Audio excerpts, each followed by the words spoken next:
Sounds all of the song. All of the above.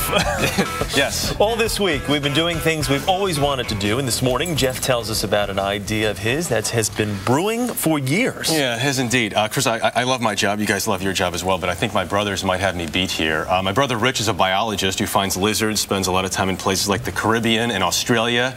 My other brother Dave works in brewing. Unfortunately, I couldn't do both, so dragged, kicking and screaming. Yeah. I went to a brewery to see what Dave does every day. We're going to the mash tun. My brother Dave knows how to take beer all the way from its barley beginnings to the bottle. And I've always wanted to go along for the ride. If you're not having fun with beer, you're doing something wrong. Dave's my little brother, but in many ways, I look up to him. He discovered something he's passionate about, and he went after it. When I first had good beer, when I started to drink really good craft beer, I wanted to know how to do it right away. This is where we're making our art. After formal training in Germany, Dave became a certified brewmaster, and he now works for a company called New Belgium, based in Fort Collins, Colorado. Where are we now? We're walking up into the brew house here, so this is the hot side of beer production. I wanted to see firsthand what it was that made my brother so happy. That's really beautiful. Who wouldn't? That's good stuff. Yeah. I learned right away, real craft brewing is complicated. There's an exact science to it, but it's fun, too. There you go. Dave's current job is called Beer Shepherd. Take a little straw. Which involves traveling up and down the West Coast, literally tasting beers. Always lovely. He's there to make sure the beer in our glasses tastes absolutely true to brand. It's quite a commute, bro. Yeah. And yes, sometimes that means going from bar to bar on a bike.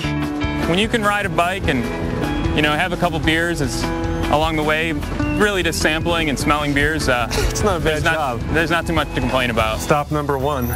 At our first stop, I got a full tasting tutorial. Now the first thing you want to do is give it a little shake and drive it by your nose and take a big whiff of it. See if you get anything off. We're tasting real fresh fat tire. Now we're seeing if this is just as fresh. I get beer. You get beer. As the day wore on, we inspected, It looks clear to me. smelled, and tasted beers all across town. And life is that hard. Love it. If a beer doesn't taste right, Dave needs to diagnose why. And often that means cleaning the critically important draft lines. Yeah. Nothing like a little beer cleaning in the morning. Yeah. You need to take some water, flush that beer out, and then start running chemicals through. You're doing it the wrong way somehow. My God. Where does this go? How does this go on? No. No, this is pretty bad right now.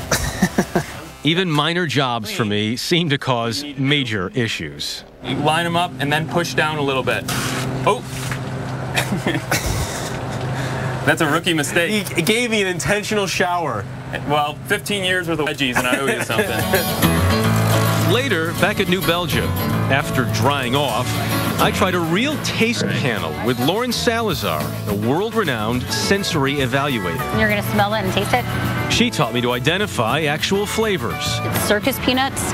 Lots of them. The clock is ticking, Jeff. Licorice. It's very herbal. It's got a nice spicy note to it. Absolutely. Yeah. Yes! Yeah. Taster! After a long day of grueling hard work, tasting beer, and being boys, Come on, don't. I realized just what it was Dave loves so much about his job. I wouldn't trade my job for the world. I wouldn't trade beer for the world. And that is something to celebrate. Cheers, buddy. Thanks for coming out.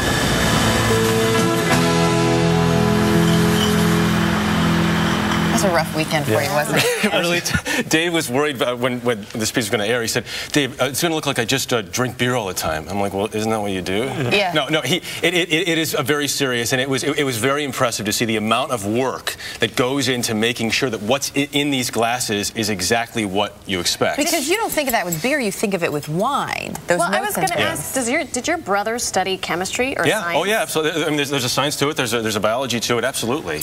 And you saw a little bit of that in the piece. But I mean, the folks in New Belgium, I mean, they take very seriously, you know, what goes into these bottles, and we obviously have a lot of fun with beer, but that's a big part of it. Yeah, Dave said he wouldn't trade his job for anything in the world, and I agree with him. Dave, I wouldn't trade your job for anything in the world either. And so we brought in for you guys. Yeah, let's go. We have to, right? So this is we brought 3 different beers from New Belgium. This is Fat Tire, which is their most popular beer. This one I've had before too. Take a shot, because what you should get in here is kind of like a biscuity, maybe like little caramel. And I'm saying this very seriously. Are you supposed to like swirl and sniff like you do with wine before you drink? He actually, a lot of the tasting he does is actually smelling, because you can't drink all day long. Because you would never be able to keep that bike upright. So he does a lot of whiffing, but yeah, it's a very well balanced beer. Next you have a beer called 1554. What's interesting about this one, it looks very dark, so you'd think it'd be very heavy, and it's not. But you will get some kind of chocolatey. Well, I was going to ask, because dark beer to me equates to heavy. It does not necessarily mean heavy. No. And there's not more of an alcohol content in it or anything. Everyone's different, but no, that's not necessarily the case. But you should get a little chocolate action in there. Licorice? I like the first one better. Possibly some licorice even. I love We'd chocolate. have to consult Dave on that one. I don't love chocolate in my beer. And then finally, Ranger. This might be the most flavorful. It's a very hoppy beer. You get some citrus scents in there as well. Oh, when you It's very, very first strong. smell it, it's got a really nice citrus. Can you get these beers everywhere? You cannot get them everywhere right now. They're based in Colorado, so they're very big out west. I think they're kind of pushing onto the East Coast now. Every crew member has been asking me, where can I And we've only got 15 cases here on the set right now. And they're all coming home with me. No, I'm kidding. But what was interesting, when I asked Lauren, I said, you know, how long does it take to get to be a taster like she is? Actually, she's a sensory specialist, is what she's called. Wow. 14 years. Wow. She's been tasting and sensing full time. Wow. And it's incredibly impressive to see how they work and what they can pick up the notes off this beer. It's an intimidating world. And after 14 years to still be upright. Exactly. This is true. Again, great job. Well, while you guys get your fill, I'm bringing up the rear, as it were. I don't know if anyone can top beer, but I'm going to try. Tomorrow I'll be getting up close and personal with some larger-than-life creatures at the Georgia Aquarium. I wrap up our series, I've always wanted to... ... swim with that thing. Wow. As we go to break, we may have to take an extended break. Which one did you like best? I thought the first one was best. Cheers. Fat Tires. Cheers. I have a hard time picking. They're all really nice good. job. Well done. Rangers. Well done. Dave Bloor, thank you. Guys. Cheers. We'll be right back. Thanks, Dave Bloor. Cheers, Dave. On CBS. We'll be right back. New Belgium.